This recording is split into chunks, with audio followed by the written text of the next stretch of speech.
Le vendredi, Public Sénat vous plonge dans la création et la culture. Jean-Pierre Elkabbach retrouve ses invités dans Bibliothèque Médicis autour de leurs livres. Jean-Philippe Lefebvre explore l'univers foisonnant de la BD dans Un monde de bulles. Et Jean-Marie Colombani invite à la réflexion. Les vendredis culture, c'est sur Public Sénat à 18h30 et 22h30.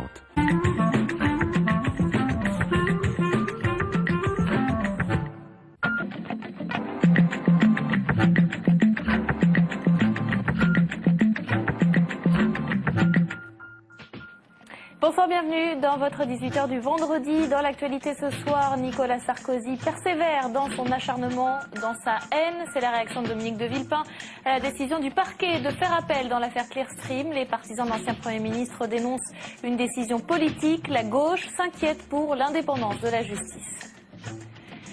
La retraite à 67 ans, c'est ce qu'envisage l'Espagne. Le gouvernement socialiste veut repousser de 2 ans l'âge légal actuellement en vigueur. L'Europe a-t-elle été à la hauteur du drame en Haïti? Au moment où la diplomatie européenne est pointée du doigt, l'invité de ce journal est Javier Solana, ancien haut représentant de l'Union européenne. Nicolas Sarkozy ment, il poursuit son acharnement. C'est donc la réaction de Dominique de Villepin à la décision du parquet de faire appel dans l'affaire Clearstream, alors que la 11e chambre du tribunal correctionnel de Paris a relaxé hier l'ancien Premier ministre. Les villepinistes dénoncent une décision politique et les réactions politiques, justement, pleuvent. Dominique de Villepin, lui, hier se disait sans rancune et sans rancœur. Aujourd'hui, donc, il a un petit peu changé de ton. Il faut dire que les déclarations lyriques de l'ancien Premier ministre à propos de cette affaire rocambolesque sont nombreuses et elles ne vont pas toujours dans le même sens. Julie Trassard. Il n'aura pas gardé son calme bien longtemps. En apprenant l'appel du parquet ce matin, Dominique de Villepin explose. Nicolas Sarkozy, le président de la République, préfère persévérer dans son acharnement, dans sa haine, plutôt que d'assumer la responsabilité de sa fonction. Il avait pourtant essayé de temporiser hier. En sortant du procès blanchi, l'ancien Premier ministre a joué la carte de l'apaisement pour tourner une page douloureuse de son histoire. Je garde la main ouverte vis-à-vis de Nicolas Sarkozy. Je n'ai pas de rancœur au fond de moi. Aux 20h, il déclare même ne pas imaginer une seule seconde que le parquet puisse faire appel et il se prend à faire des projets d'avenir. Je veux offrir une alternative à une politique qui, à mon sens, ne donne pas de résultats. Dès le début de l'affaire Clearstream en 2005, Dominique de Villepin choisit d'afficher une sérénité presque provocante et de faire confiance à la justice. Mais il ne s'est pas toujours montré si clément face à son adversaire politique, Nicolas Sarkozy. Nicolas Sarkozy avait promis de me pendre à un croc de boucher. Je vois que la promesse a été tenue. La main tendue hier soir n'a pas été saisie. La guerre repart donc de plus belle entre les deux frères ennemis. Et pour le très villepiniste Georges Tron, il n'y a pas d'ambiguïté sur le caractère politique de la décision du parquet. C'est ce qu'il a déclaré tout à l'heure sur publicsénat.fr. Je vous le disais, les réactions politiques pleuvent depuis l'annonce de la décision de faire appel de la part du parquet. Regardez ce reportage de Tam Tranui. La victoire de Dominique de Villepin n'aura duré qu'une nuit. Ce matin, le procureur Jean-Claude Marin a annoncé qu'il ferait appel du jugement du procès. À ses dires, une décision qui n'a en rien été dictée par Nicolas Sarkozy. Je n'ai pas reçu d'instruction écrite. La décision de faire appel est ma décision. Au club Villepin, la version de l'affaire est tout autre.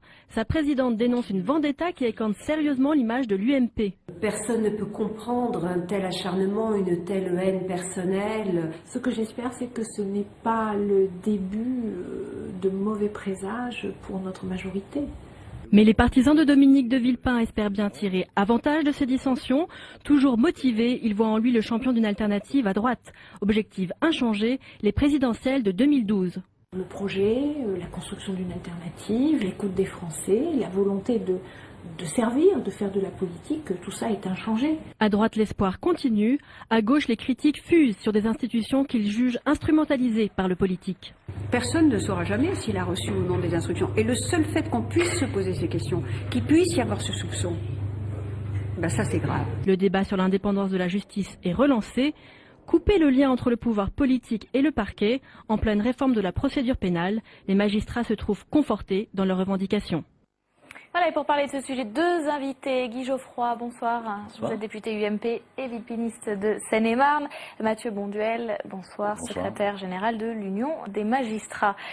Honnêtement, Guy Geoffroy, vous vous attendiez à cet appel du parquet? Pas du tout. Pas du tout. Vous savez, hier était une journée importante et intéressante. Un jugement, à mon sens, sans ambiguïté, qui relaxait Dominique de Villepin sans l'ombre d'un vrai doute, et un communiqué de l'Élysée qui prenait acte de cette décision et qui donnait le sentiment auquel moi je voulais adhérer, je continue à vouloir adhérer, d'une volonté du président de la République de tourner la page, de passer à autre chose. Et je pensais sincèrement, et nous étions assez nombreux à le faire, que suite à cette décision du président de la République de ne pas aller au-delà et de prendre acte de la décision de justice, le parquet conclurait de son côté qu'il n'y avait pas lieu de faire appel. Le parquet, et le procureur Marin le dit, et pourquoi ne pas le croire, en toute indépendance décide de faire appel. Je vous avoue très sincèrement que je ne m'attendais pas à cela et que bien évidemment derrière cet appel il y a toute une série de questions qui peuvent légitimement se poser et qui doivent avoir réponse. Est-ce que vous parlez vous aussi d'un acharnement, d'un règlement de compte ? Je n'irai pas jusque-là, d'abord par tempérament, parce que je ne crois pas que les mots excessifs apportent quelque chose au débat, mais je pense que ça pose un véritable problème. Moi, j'attendais du président de la République qu'il fasse savoir qu'il n'irait pas dans ce procès en appel, c'est-à-dire qu'il continuerait sur la ligne d'hier. Et il l'a fait savoir, et je pense que c'est plutôt une bonne nouvelle. Reste maintenant à déterminer les raisons profondes qui ont fait que le procureur a décidé, et comme il le dit lui-même en toute indépendance, de faire appel. Et mon interrogation vient du fait que j'entends quelques voix à l'intérieur de mon propre parti qui semblent vouloir aujourd'hui refaire le procès et attendre beaucoup du procès en appel. Et ça vous inquiète ? Je vous avoue que ça me trouble, et pour tout dire, ça m'inquiète un peu. Pour Dominique de Villepin ? Non, pour mon parti et pour la France. Alors, Mathieu Bonduel, Elisabeth Guigou, l'ancienne garde des Sceaux, parle d'une suspicion d'intervention politique. Est-ce que vous pensez que M. Marin a reçu des instructions ? Alors vous savez, moi je ne suis ni villepiniste ni sarkozyste, je suis syndicaliste et je m'intéresse à la question de la justice et je suis assez inquiet, effectivement. Pourquoi ? Parce que dans cette affaire, le chef de l'État a depuis le départ une position qui est intenable. Il est à la fois partie civile et chef de l'exécutif, et l'exécutif, eh bien, a une autorité sur les parquets, c'est-à-dire sur les procureurs. Là, nous avons un chef de l'État qui le jeudi dit « je ne ferai pas appel », et de fait il ne pouvait pas faire appel contre la relaxe de M. de Villepin, et le vendredi, comme par enchantement, le procureur de la République de Paris, dont la carrière dépend entièrement de l'exécutif, lui, fait appel, et il le fait d'ailleurs dans des conditions assez surprenantes, puisqu'à la radio, après avoir d'ailleurs pris des réquisitions orales, si j'ose dire, contre M. de Villepin, 2 semaines avant le procès, sur la même radio.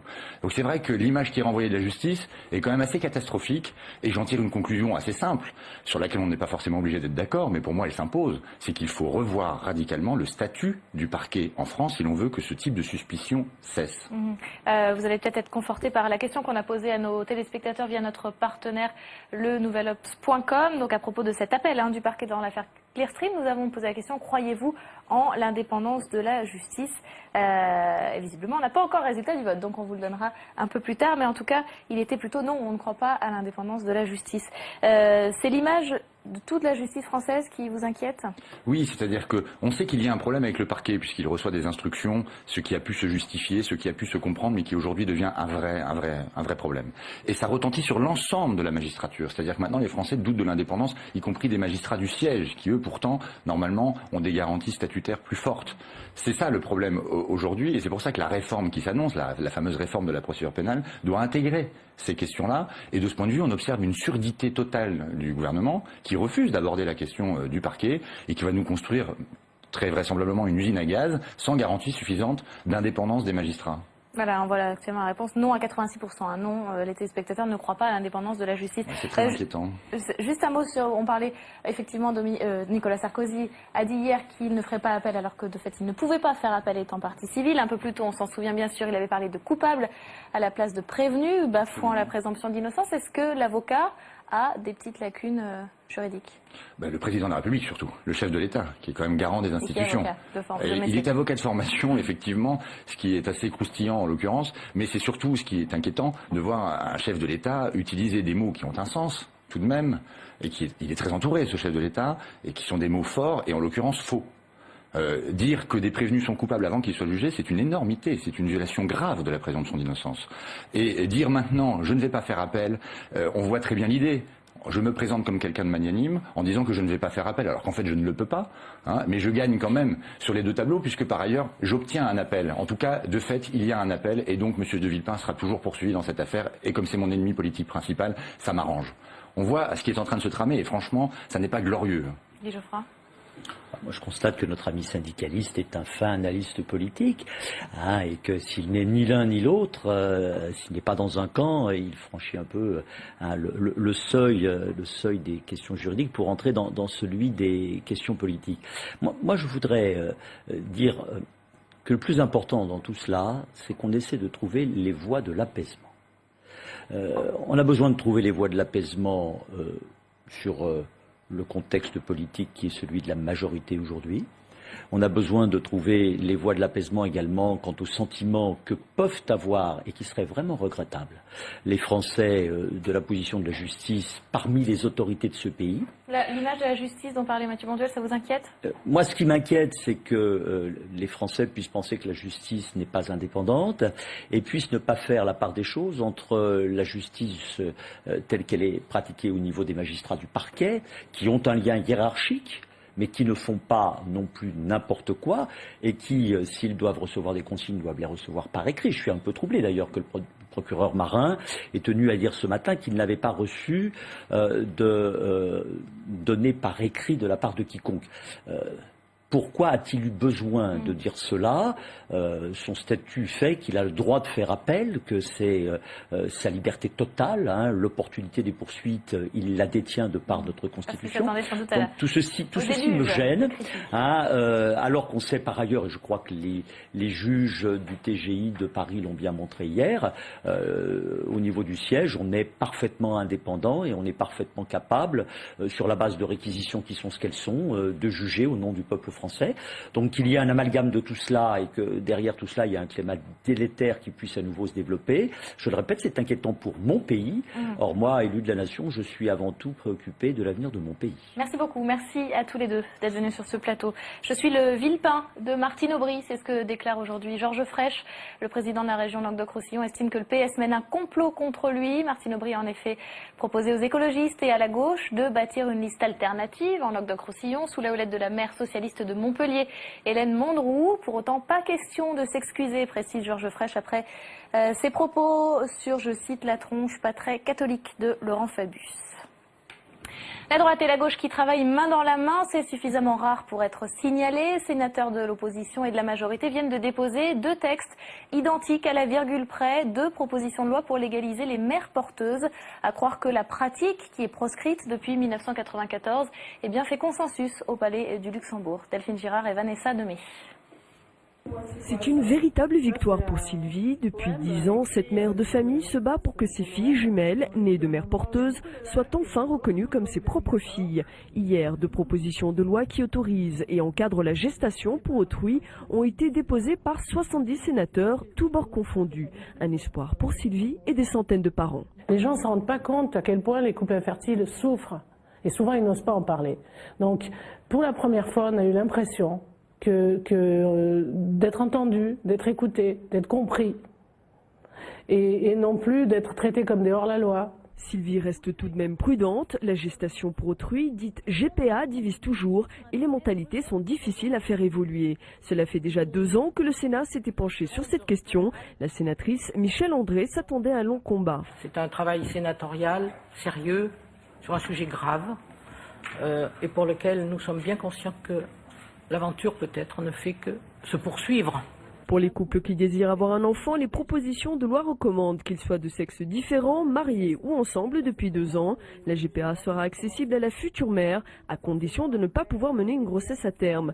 Concernant la mère porteuse, elle devra avoir accouché au moins une fois. Plus d'1 millier de familles attendent avec impatience la prochaine étape de ces avancées, l'inscription à l'ordre du jour du Sénat de ces 2 propositions de loi. Attribuer 30 postes de sénateurs sur 343 à des personnes représentant la diversité, c'est l'une des propositions de l'appel pour une république multiculturelle et post-raciale, appel lancé cette semaine par plusieurs personnalités, dont le footballeur Lilian Thuram. Le Sénat compte 4 élus, 4 femmes issues de l'immigration, et elles sont plutôt contre toute idée tournant autour d'un quota. Sandra Cerquera. Plus de diversité au Sénat en tirant au sort 30 candidats sur des listes électorales de banlieue. C'est la proposition volontairement provocante de cette agence média pour une république multiculturelle. Je pense que le Sénat il est là pour essayer de représenter ce qu'il est mal dans le jeu démocratique. Les banlieues sont mal représentées et derrière les banlieues, évidemment aussi des gens d'origine différente. Le tirage au sort était déjà utilisé par les Grecs sous l'Antiquité. Aujourd'hui, il permet de choisir les jurés de cour d'assises. Ces 2 sénatrices issues de l'immigration n'y voient pourtant là rien de démocratique. Ce serait remettre en cause leur parcours politique et leurs compétences. Je dis faisons attention, respectons le suffrage universel quand même. Je ne suis pas pour que les gens soient désignés, quels qu'ils soient. D'ailleurs, je pense que le vote est un acte majeur, c'est un droit qui a été conquis. Je préfère la légitimité par les urnes que la nomination qui est simplement le fait du prince. Halima Boumedienne est l'une des premières élues issues de l'immigration en 2004. Imposer un quota ne ferait que renforcer les clichés. Encore aujourd'hui, elle avoue que l'image d'élu alibi lui colle à la peau. C'est selon elle le regard de l'autre qu'il faut d'abord changer. Quand mes collègues affrontent une question comme celle du Moyen-Orient, comme celle des langues et des minorités, eh bien ils se tournent vers moi pour attendre savoir ce que je vais dire, ce que j'en pense. Elles ne sont pour l'instant que 4, mais ces femmes sont fières que le Sénat porte la diversité. L'Assemblée nationale ne compte aujourd'hui aucun élu issu de l'immigration. Cette semaine également, les sénateurs ont poursuivi leur débat sur la réforme territoriale et on en parle avec Delphine Girard. Bonsoir Delphine. Bonsoir Caroline. Alors c'est d'une naissance que vous venez nous parler ce soir. Oui, il est né, le conseiller territorial. L'accouchement fut long et difficile après plus d'1 semaine de débat, car il faut dire que les sénateurs de l'opposition ont pris un malin plaisir à retarder le vote de l'article 1er qui prévoit donc la création du conseiller territorial. Finalement, c'est mercredi en fin de journée que le conseiller territorial a vu le jour, car vous le savez, cet élu est loin de faire l'unanimité. Je vous propose d'écouter plusieurs réactions de sénateurs qui s'opposent au conseiller territorial. C'est un être hybride que ce conseiller territorial. On ne sait pas exactement ce qu'il fera. Il doit à la fois remplacer l'élu régional, remplacer l'élu du conseil général. Il n'aura sans doute pas de temps de le faire. On nous demande en quelque sorte de faire un chèque en blanc pour créer ce nouvel élu, le conseiller territorial. Alors qu'on ne sait pas quel territoire il représentera, on ne sait pas quelles compétences exerceront les collectivités qu'il représentera, et on ne sait pas quel mode d'élection sera arrêté pour sa mise en place. Alors le mode d'élection, il sera débattu plus tard, c'est ça? C'est ce que tout le monde croyait, Caroline. Et puis finalement, coup de théâtre mardi dernier au Sénat, alors qu'à chaque fois que les sénateurs de l'opposition interpellaient le gouvernement sur le thème « On ne peut pas voter le conseiller territorial sans en connaître son mode de scrutin », c'est un amendement centriste qui a été adopté. Il grave dans le marbre une dose de proportionnelle. Ça n'a pas du tout plu à l'opposition qui voit là un marchandage entre la majorité et les centristes pour s'assurer donc les voix centristes à l'issue du vote final sur ce texte. Alors juste un petit mot pour terminer sur l'initiative du président du Sénat, Gérard Larcher, qui a tenu cette semaine son premier club de la presse. Oui, alors devant une trentaine de journalistes, Gérard Larcher s'est prêté à un rendez-vous un peu informel. Il a répondu à plusieurs questions, notamment donc sur le thème du Conseil constitutionnel. C'est ainsi qu'on a appris qu'il avait reçu 8 candidatures de sénateurs pour devenir membre du Conseil constitutionnel et qu'il gardait sa totale liberté avant de se prononcer pour un non. Ce sera sûrement avant le 26 février. On n'a pas de pistes. Alors si, on a quelques pistes. Les noms les plus retenus sont Michel Charasse, ancien ministre de François Mitterrand, ou encore Hubert Haenel, sénateur UMP du Bas-Rhin et actuel président de la Commission des Affaires européennes du Sénat. Merci beaucoup Delphine. L'image politique de la semaine que nous avons choisie, c'est l'intervention de Nicolas Sarkozy sur TF1. C'était lundi. Le chef de l'État a répondu aux questions d'un panel de Français. En voici un extrait. Pour le lait, qui est une matière vivante et il faut transporter vite, Il faudrait d'abord harmoniser l'Europe et le prix d'un litre de lait. Et ensuite, faire pour la France. Est-ce que c'est un combat que vous pouvez mener, Monsieur le Président? Vous avez terminé?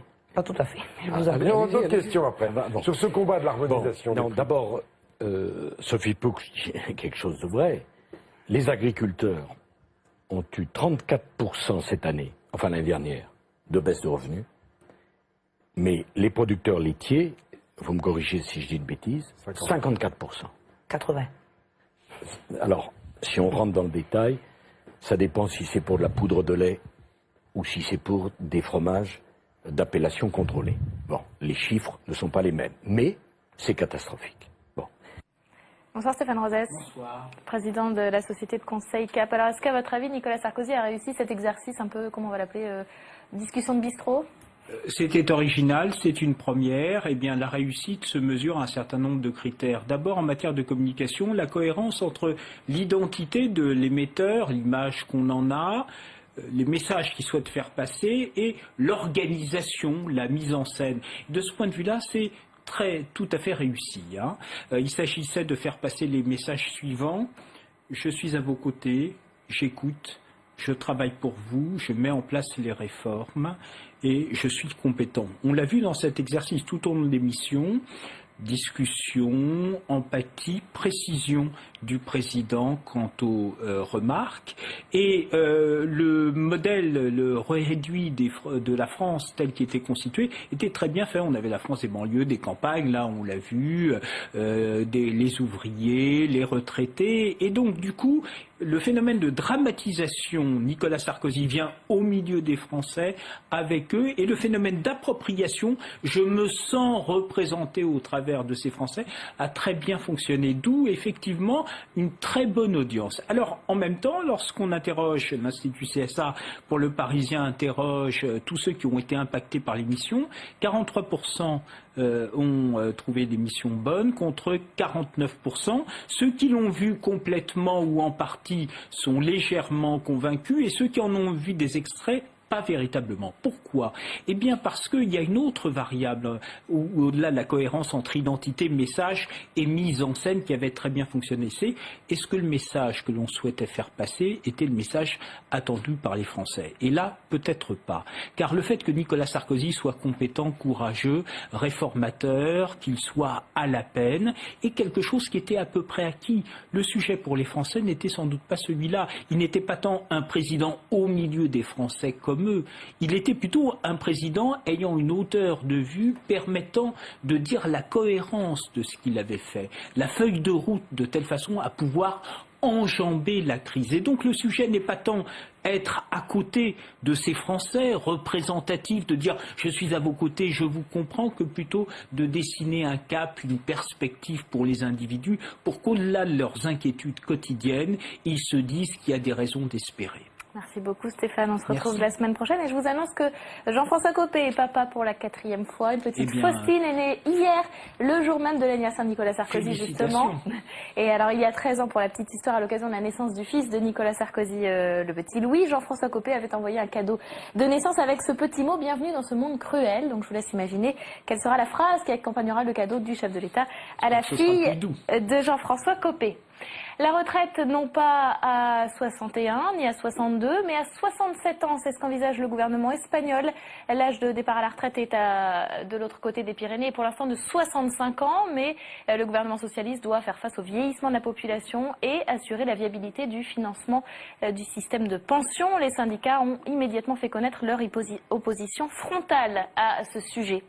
Je n'ai aucun regret d'avoir renversé Saddam Hussein. Je n'aurais pas envahi l'Irak si je n'avais pas pensé que c'était juste. Tony Blair a défendu sa guerre contre l'Irak de Saddam Hussein aujourd'hui devant une commission d'enquête sur l'Irak. L'ancien Premier ministre britannique a démenti avoir conclu un accord secret avec George Bush. Toujours en bref, le réchauffement climatique, nouveau cheval de bataille de Ben Laden. Dans un message audio diffusé par la chaîne Al Jazeera, le chef d'Al-Qaïda accuse les nations industrialisées d'être responsables du réchauffement climatique. Nouveau sujet donc de combat de Ben Laden. Et à propos du réchauffement climatique, pour terminer, terminer, eh bien, sachez que Barack Obama s'engage à réduire les émissions de gaz à effet de serre de 28% d'ici à 2020. Un chiffre ambitieux, mais qui doit encore être entériné par le Sénat. Et ce ne sera pas une mince affaire quand on sait que les démocrates viennent d'y perdre la majorité qualifiée après l'élection dans le Massachusetts. Dernière page de notre journal, notre invité est Javier Solana, l'ancien chef de la diplomatie européenne.